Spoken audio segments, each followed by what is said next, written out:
નમસ્કાર, આપ જોઈ રહ્યા છો નેશન પ્લસ ન્યૂઝ. હું છું આપની સાથે હેતલ ભગત. વડોદરામાં કારના શોરૂમમાં એક્ઝિક્યુટિવ નોકરી કરતા ભેજાબાજે કાર બુકિંગના નાણાં ગ્રાહક પાસેથી મેળવી શોરૂમમાં જમા નહીં કરાવતા ભેજાબાજ સામે ફતેગંજ પોલીસમાં ફરિયાદ નોંધાઈ છે. વડોદરાના ગોરવા શાક માર્કેટ પાણીની ટાંકી પાસે રહેતો ફુલસિંહ કુશવાહા પાણીપુરીની લારી ચલાવતા ફુલસિંહે ફતેગંજ પોલીસ સ્ટેશનમાં ફરિયાદ નોંધાવી હતી કે મારુતિ કંપનીની કાર ખરીદવાની હોવાથી જૂના છાણી રોડ પર આવેલ કિરણ મોટર્સના શોરૂમમાં ગયો હતો. તે દિવસે શોરૂમમાં સીઓ તરીકે ફરજ બજાવતા દીપક બ્રહ્મભટ્ટને મળ્યો હતો. તેઓએ કાર અને ફાઇનાન્સ માટેની માહિતી આપી હતી. ત્યારબાદ દીપક બ્રહ્મભટ્ટે શોરૂમમાં એક્ઝિક્યુટિવ તરીકે નોકરી કરતા દિવ્યેશ કુમાર સાધુ સાથે સંપર્ક કરાવ્યો હતો.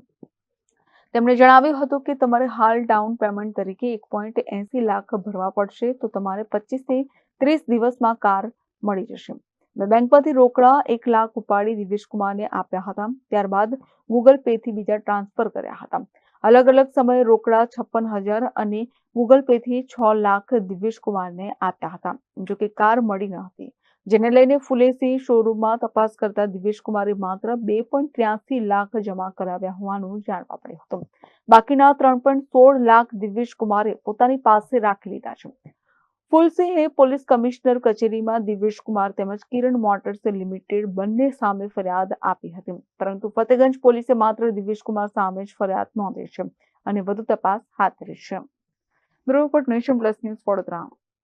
સમાચારોના સતત અપડેટ મેળવવા માટે અમારી નેશન પ્લસ ન્યૂઝની યુટ્યુબ ચેનલને સબસ્ક્રાઇબ કરો, બેલ આઇકન દબાવો અને જોડાયેલા રહો ફેસબુક, ઇન્સ્ટાગ્રામ અને ટ્વિટર પર.